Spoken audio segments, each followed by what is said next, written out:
Huancavelica, el poder de la comunicación. Hugo Sicuret, usted está saliendo, mire, vea, aquí está usted, mira, enséñele cuántos lo siguen en el mundo, no solamente aquí en Guayaquil, que usted, ahí está bien bonito, lo veo.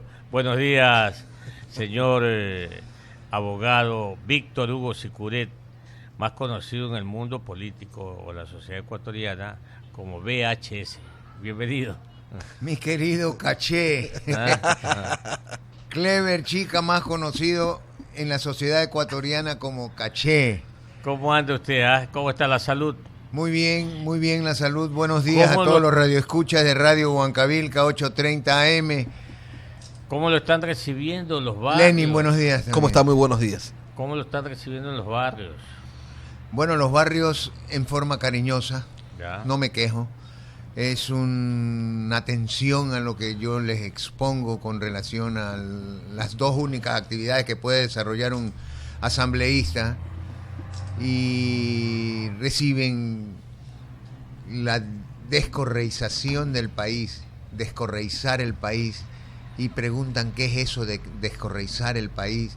Significa quitar el quinto poder del Estado, significa quitar las enmiendas constitucionales que fueron aprobadas en época, creo que el año pasado, significa recuperar la economía, y en la recuperación de la economía es cambiar el modelo económico. Tú que eres economista, sabes que solo un hombre tosudo como es Rafael Correa no cambia en el momento en que todos sabemos, y los economistas más, que es cíclico el modelo económico, y ya en este momento el modelo económico de papá Estado, como lo implementó Correa, ya no tienen los ingresos necesarios como para poderlo soportar. Entonces hay que cambiar a la apertura de la inversión extranjera y la inversión nacional que tiene su plata afuera. Hay gente, muchísima gente con muchísimo dinero, ecuatoriano, colocado al 2% en la banca internacional, 2% de interés anual, o 3%.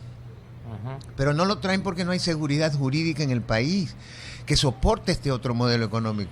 Más vale, hay normas que hay que derogarlas, que soportaban el modelo económico que está colapsando ya por falta de ingresos, para cambiarlo al modelo económico de apertura a la inversión.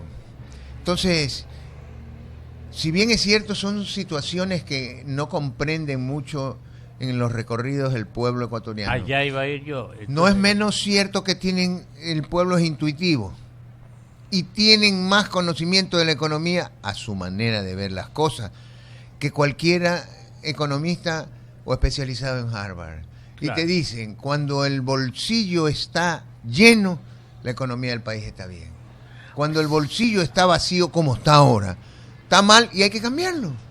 Y te exigen un cambio. 7:47. Ahora, claro, las leyes son fundamentales, toda la normativa del Estado es fundamental, pero el hombre a pie, el que visita a diario en los barrios, en todas las zonas marginales, en el centro de la ciudad, porque no, en las bahías, todas partes, eso lo entienden perfectamente bien, pero lo del día a día, de llevar un dinero para su almuerzo, para su merienda, para su desayuno, para mandar al chico a la escuela, etcétera, ese es el que no tiene. Entonces usted va y le dice, hay que cambiar las leyes, pero ese hombre a pie necesita saber, bueno, y cambiándome la ley, ¿qué voy a obtener? No, es que ahí va lo segundo. Vamos. Lo segundo de la recuperación de la economía nacional que yo vengo planteando es también bajar impuestos, es también eliminar los innecesarios, como eso de que frena al inversionista que quiere venir a traer su plata con el anticipo del impuesto a la renta. Entonces dice el inversionista, el impuesto a la renta significa igual utilidad, y yo pago renta por la utilidad. Pero si no gano renta, ¿por qué me vas a cobrar anticipo? Entonces mejor me voy a trabajar a Colombia o a Perú. Significa bajarle el gasto de ese bolsillo escuálido que tiene el pueblo ecuatoriano ahora el gasto por lo menos en los servicios básicos, como el agua y la luz, que están carísimos. La telefonía celular se ha convertido en un servicio básico, que tenemos a un Carlos Slim que declara impuesto a la renta el 2015, 1.500 millones de dólares de utilidad. ¿No le parece que el señor Slim, como dueño de Claro, que es el que da el servicio al teléfono celular, en vez de ganar 1.500 millones de dólares declarado en Ecuador, gane 100 millones, que es una cifra razonable, y entonces baja el costo del servicio? Pero Correa no hace nada con relación a eso. Dijo que se iba a cortar el brazo si firmaba con Claro, o Porta, como era en ese momento. Pero salió en una foto del diario El Universo Vinicio Alvarado 3 días después firmando contrato con Claro, pues, o con Porta. Entonces, todo eso hay que investigar las razones que han existido para, no solamente eso, qué pasa con la quiebra de Tame, qué pasó, por qué gastaron 1.200 millones en el Aromo, qué pasó realmente en la refinería de Esmeralda, con la repotenciación de la refinería. No solamente hay que investigar la pareja Yanuseli, que me parece que es el de menor cuantía. Hay que investigar hacia arriba el negocio de la venta de petróleo, el negocio de la refinería. Entonces hay mucho por hacer, y el que va a la Asamblea Nacional tiene que saber que tiene que ir a trabajar, o los denuncio personalmente, los denuncio a los que no trabajan. Yo sé que un organismo se mueve con 5 o 6 voces, pero los otros no van a nutrirse de los que sí estudiamos los problemas del país. 7:50 minutos, Lenín. Sí, yo quería saber cuál es la proyección que tienen ustedes en Sociedad Patriótica, cuántos asambleístas aspiran a poner en el próximo en el próximo legislativo, y también con quiénes van a hacer alianzas, porque en definitiva va a ser una asamblea atomizada con distintos grupos sin que nadie tenga mayoría. Entonces, ¿con quiénes unirse para sacar adelante los proyectos, las iniciativas?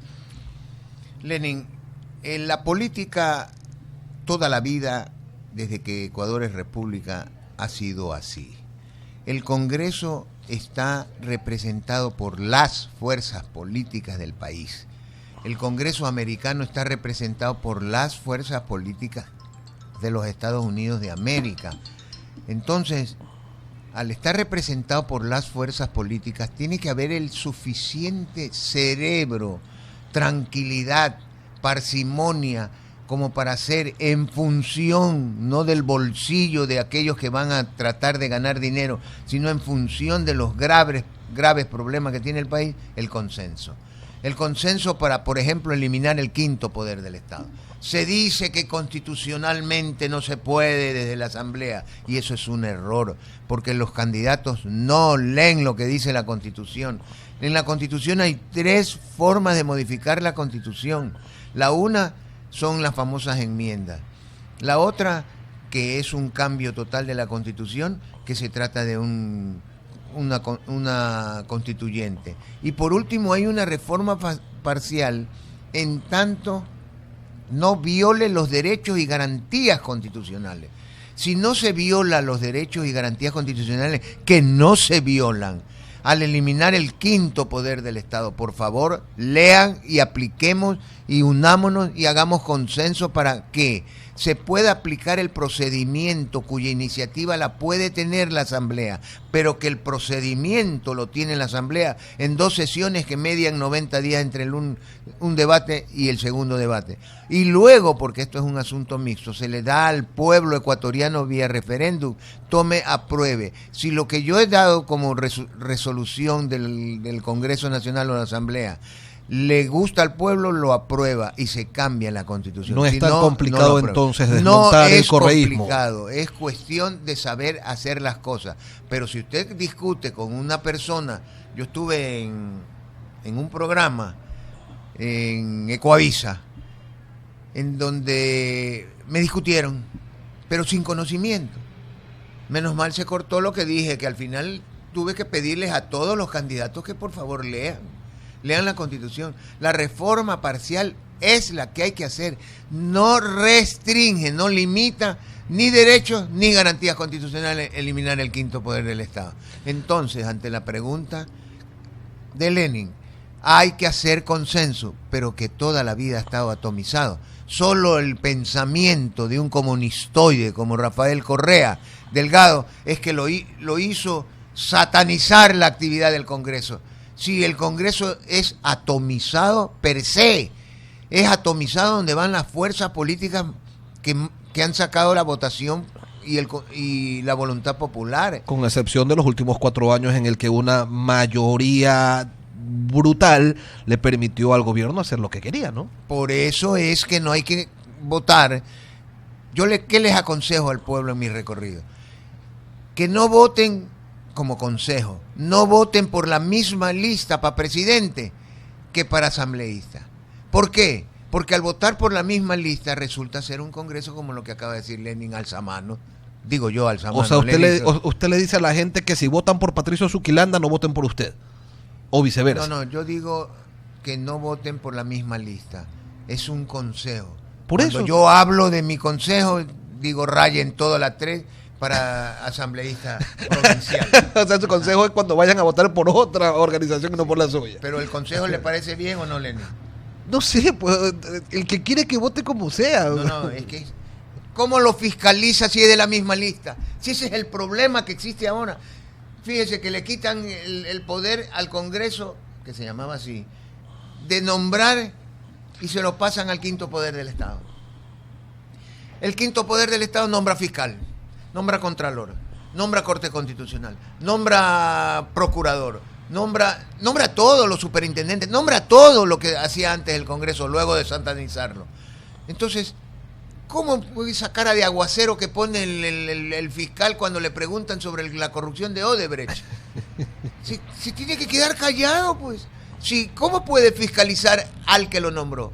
Polit, ¿cómo puede hacer con el que lo nombró? No hace nada. Y el Congreso, 100 alzamanos, tampoco hace nada.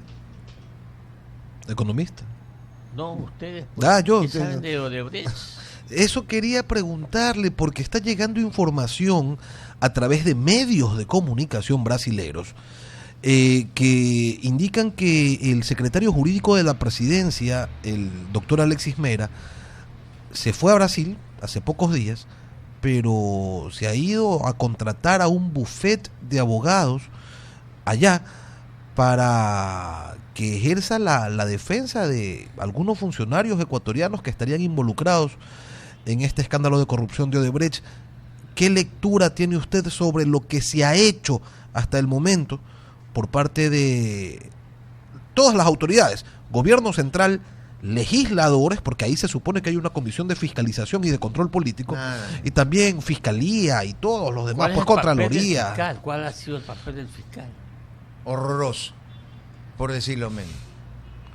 Horroroso. El fiscal debe ser investigado. La razón por la que no hace absolutamente nada. En Perú, en Colombia y en Panamá ya hay presos. Solo con indicar una cosa, Clever y Lenin. Si el Departamento de Justicia de los Estados Unidos, es decir, la Fiscalía Americana, dice que desde el año 2007 al 2016 se ha entregado por parte de Odebrecht 33 millones de dólares en coima. Si Odebrecht es el corruptor, aquí están los corruptos. Entonces, ¿qué es lo que debió haber hecho ya el señor fiscal? Investigar a aquellos que han firmado contrato en ese lapso o desde que regresaron, que les permitieron regresar. Correa dice, yo los boté del país. Sí, pero no dice que los regresó. Entonces, desde el 2010 que los regresaron hasta el 2016, han firmado la bicoca de 1.400 millones con el Estado, aparte de con el municipio de Quito por 1.500 y algo. O sea, aquí han firmado 3.000 millones. Entonces, investigue a los corruptos, no a los corruptores. No salga con esa payasada del fiscal. Yo ya sé una cosa que ustedes no saben. ¿Qué cosa? Que el corruptor es Odebrecht. Eso ya lo sabemos. ¿Cuáles son los corruptos? Entonces investigue El papel del fiscal es investigar, el papel del asambleísta es investigar. Imagínate tú, Clever, que me conoces más que Lenin. En la Asamblea Nacional, ¿qué es lo que hubiera hecho yo ya en el campo de la fiscalización? Juicio político. Pero si yo le enjuicié penalmente a Gustavo Noboa cuando era presidente, y a Terán Rivadeneira de ministro de Energía por el oleoducto de crudo pesado. Estoy esperando llegar a la Asamblea para fiscalizar de verdad, porque hay mucha corrupción en el régimen de la Revolución Ciudadana, y fiscalizaré también los actos del nuevo gobierno. Pero no me respondió lo que le pregunté anteriormente. Así es. ¿Con cuántos aspira a llegar? Bueno, dos cosas no te he respondido, Lenin. La una es que, ¿cuál es mi lectura de lo que ha ido a hacer Así es, Alexis Mera. Alexis Mera? Pues ellos están en plena defensiva. No están investigando, porque de ellos pueden estarse metiendo en una arena movediza en el momento en que inician una investigación profunda.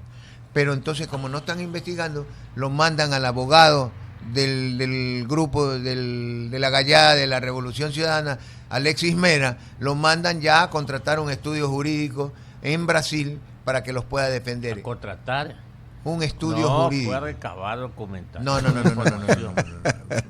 Según los medios de las redes sociales, se dice lo que Lenin acaba de Y expresar. según medios de comunicación Y formales, los medios Bandeirantes, que es una cadena gigantesca de noticias en Brasil, así lo reporta. Te puedes imaginar ir a contratar y aparece llegando Alexis Mera con un papel en la mano, no en el maletín, papel en la mano, para que si hay algún periodista, que sí los hubo, le enseñe que lleva una carta firmada por Rafael Correa, probablemente, para investigar los nombres de la persona que en 30 años ha corrompido Odebrecht.